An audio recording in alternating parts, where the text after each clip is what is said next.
सशक्तिकरण, तो नाम ही इतना बड़ा है, उस नाम में सब कुछ छुपा है। तो नारे भी जयकारा के आपके ही लगेंगे और दिवस भी आपके चले गए, नवरात्रि चले गए। तो भारत माता की, नर्मदा मैया की, दुर्गा मैया की। आज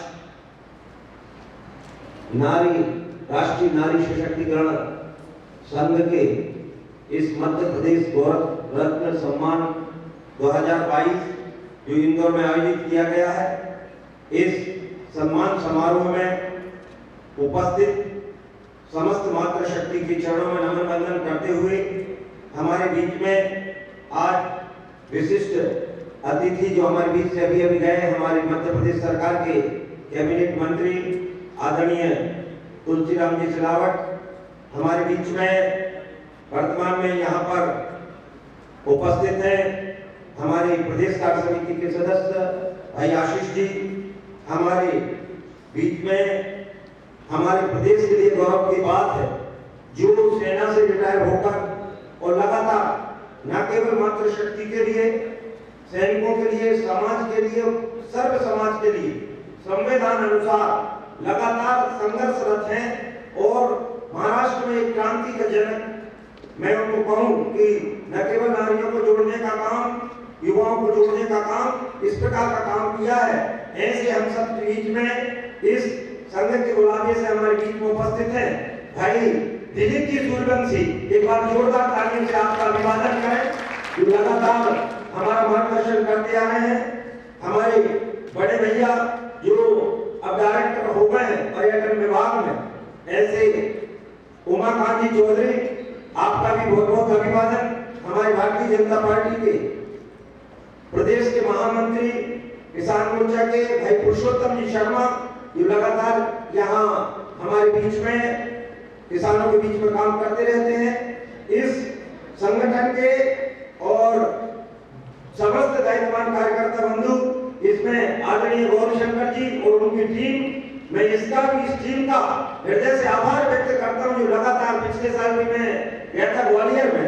एक बार जोरदार तारीफ बोली गौरीशंकर भैया और पूरी टीम के लिए जो, क्योंकि निराशा में भी आशा ढूंढने का काम जो करे उसी संगठन का नाम है राष्ट्रीय नारी सशक्तिकरण।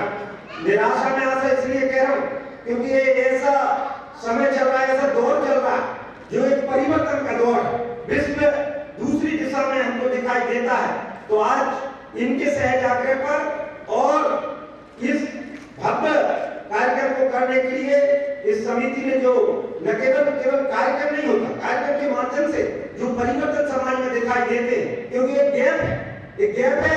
हम बातें कितनी करें, हमने भारत माता की जय बोली, लेकिन कहीं न कहीं मातृशक्ति का जो बीच का काल कट रहा है। हमारे पुरातन परंपरा तो ये मातृसत्तात्मक समाज था।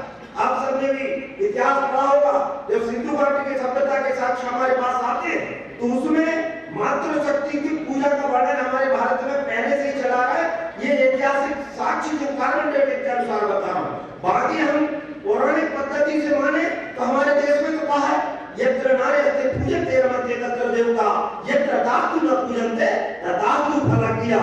और अब तो हम जिस नवसभा में हम बैठे हैं, आज हमारा दूसरा दिन है, तो उस शक्ति की कल्पना के साथ, क्योंकि बात शक्ति की हो रही है, तो हमारे वेदों में कहा है या देवी सर्वभूतेषु शक्ति रूपेण संस्था नमस्तस्यै नमस्तस्यै नमस्तस्यै नमो नमः। देवी की शक्ति के कारण, और ये पुरुष हम कहते हैं कि वर्तमान में पितृसत्तात्मक समाज, लेकिन मैं तो आज भी भारतीय संस्कृति के न केवल हम मानने वाले हैं, जब भी व्यक्ति को कुछ भी जरूरत, धन की जरूरत है तो पूजा करने चला जाता है लक्ष्मी मैया के पास।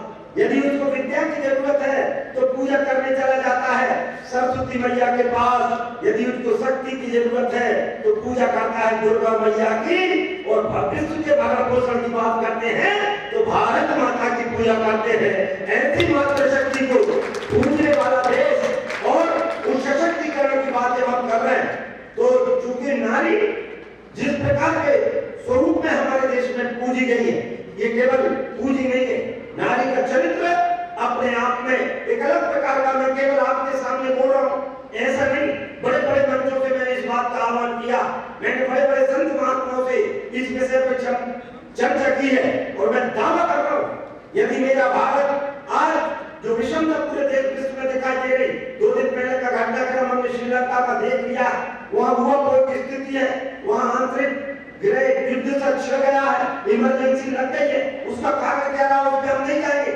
लेकिन भारत में और अन्य देशों में हम अमेरिका से भी तुलना कर सकते, हम इंडोनेशिया पश्चिमोत्तर देशों से भी हम तुलना कर सकते हैं। लेकिन भारत का एक अलग स्थान है क्योंकि यहाँ की संस्कृति अलग है और ये संस्कृति केवल बची है इस मातृ शक्ति के कारण बची है, क्योंकि इसका जो बचाव का स्वभाव रहा है, जो अपने हाथ में भी यदि वो अपने हाथ की रेखा दिखाती है तो उसमें भी अपने बेटे का और अपने पति का भविष्य देखती है। वो महिला से मैं उस मातृ शक्ति से मैं बात कर रहा हूँ जो घर में सबसे पहले जागती है और सबको खिलाने के बाद सोती है, पूरे परिवार की चिंता करती है। और मैं तो गांव की भाषा में गांव के लोगों के बीच में काम करता हूँ, सहज उदाहरण देता हूँ। यदि किसी के घर में चले जाओ, बिना बोले हम पूरा चले जाओ गांव में किसी के भी घर में, मेरा दावा है उसके घर में बिल्कुल दूध भी नहीं होगा और शक्कर भी नहीं होगी, लेकिन उस मातृ शक्ति में इतनी क्षमता रहती है कि वो पता नहीं कहां से उसका प्रबंधन ऐसा रहता है कि हम सबको बिना मालूम चले और सबको चाय को आराम से पिला भी सकती है। ये क्षमता उसके पास रहती है। प्रबंधन का सबसे बड़ा नमूना मातृ शक्ति का रहा है। और बात इस संगठन ने जब बीड़ा मातृ शक्ति का उठाया है तो ये हम बात किसकी करें? हम जब संस्कृति की बात करते तो अनेक उदाहरण हमको दिखाई देते। मैं उन उदाहरणों की बात नहीं करूंगा। हम आधुनिकता की बात करेंगे तो अलग प्रकार के उदाहरण दिखाई देंगे। हम बात जब सीता माता को याद करते हैं तो एक निवेदन है मातृ शक्ति से कि जीवन में कभी संयम और धैर्य न खोए, उतने कष्ट नहीं मिले, वैसी परिस्थितियां कभी नहीं आई। जो भारत का सबसे मातृ शक्ति के रूप में यदि सबसे सबल कैरेक्टर कोई भी आज समाज में पूजा जाता है तो माता सीता का पूजा जाता है। और वो माता सीता कौन थी? जिसको मां की कोख तक नहीं मिली। राजा जनक जब पसीना बहा रहे थे और हल से खेती कर रहे थे उस समय अरे मां की कोख नहीं, धरती मैया को अपनी कोख बनानी पड़ी। जैसे ही उनका स्वयंवर हुआ तो स्वयंवर का घटनाक्रम भी हमने देखा, रावण जैसी आतताई शक्तियां आई लेकिन उससे भी चुके। और जैसे जैसे धनुष टूटा तो परशुराम जी आ गए। हम सबने देखा सुना, रामायण को पढ़ा भी है। अने आफत का जंजा ससुराल गई तो कैकेयी और मथुरा में मिल गई, वहां से भी गई तो वनवास चली गई। वो वन में भी जाने के बाद रावण जैसी आतताई शक्ति का ने उनका हरण किया, उसके बाद भी धैर्य नहीं खोया और गई।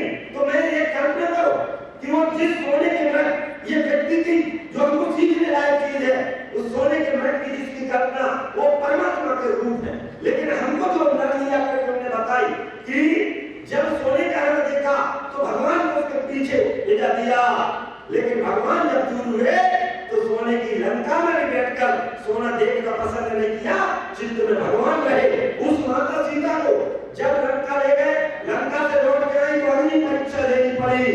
अग्नि परीक्षा के बाद घर में आई तो उनको भी अपने बेटों का जन्म एक ऋषि राजकन्या राजवधू और वो राजरानी होते हुए भी उनको अपने पुत्रों का जन्म ऋषि के जंगल में देना पड़ा, ऋषि के आश्रम में देना पड़ा, वाल्मीकि जी के आश्रम में देना पड़ा।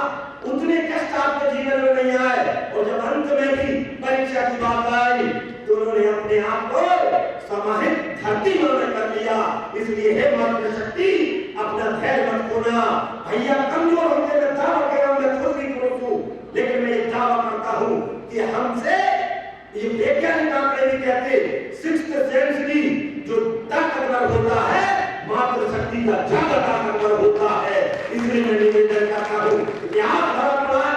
हम आधुनिक उदाहरण देखें, हम सुधा चंद्रन का उदाहरण देखें जिसके दोनों पैर आर्टिफिशियल है, लेकिन भरतनाट्यम की सबसे बड़ी यदि कोई कलाकार है तो सुधा चंद्रन में ही है। हम सिन्हा का देखें जिसका इतनी भयानक घटना ट्रेन से जिसको फेंक दिया, 45 ट्रेन जिसके ऊपर से निकल गई, एक पैर चला गया और कितने दिन अस्पताल में रही। और जैसे ही हॉस्पिटल में भी उसको फंसाया तो उसने कल्पना करी कि मैं भी एवरेस्ट पर चढ़ूंगी, ये कल्पना करी। और बोला डॉक्टर से भी बोला तो कहने अभी तो तुम ठीक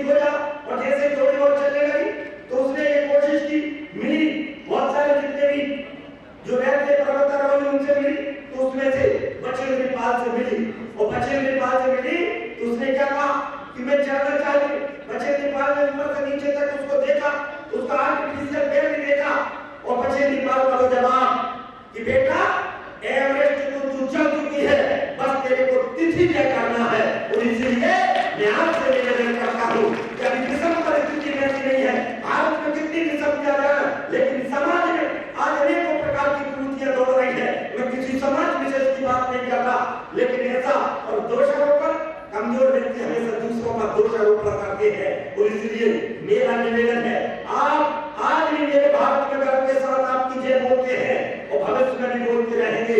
भारत की नहीं, विश्व में आपकी एक अलग छाप है। और एक अंग्रेजी में एक कहावत चलती कि God can not be everywhere, therefore he made mother. इसलिए उस मां की कल्पना को आज भी हम यदि बात करें तो हमेशा माता का नाम पहले पूजा जाता है। आज भी सीताराम कहते, राम सीता को नहीं कहते, सीता माता का नाम पहले। आज भी राधे श्याम कहते, श्याम राधे कोई नहीं कहता, माता का नाम पहले। अब तो विद्यालय में भी पहले लिखाने लगे। और मैं तो धन्यवाद देता हूँ जिस समय मध्य प्रदेश में 2003 के आसपास जो 1000 पुरुषों पर 911 महिलाएं हुआ करती थी, आज चाहे मध्य प्रदेश की योजनाओं की बात करें और चाहे आपके सशक्तिकरण की बात करें, मध्य प्रदेश में भी अब 1000 पर 957 महिलाएं माताएं हो गई हैं। इसके लिए मैं धन्यवाद देता हूँ। मेरा कहने का तात्पर्य है कि हम आज भी यदि भगवान राम को जानते हैं तो भगवान राम को कौशल्या नंदन के नाम से जानते हैं। आज यदि हम भगवान कृष्ण को भी जानते हैं तो उनको भी यशोदा नंदन के नाम से जानते हैं। पिताजी का नाम कोई नहीं लेता।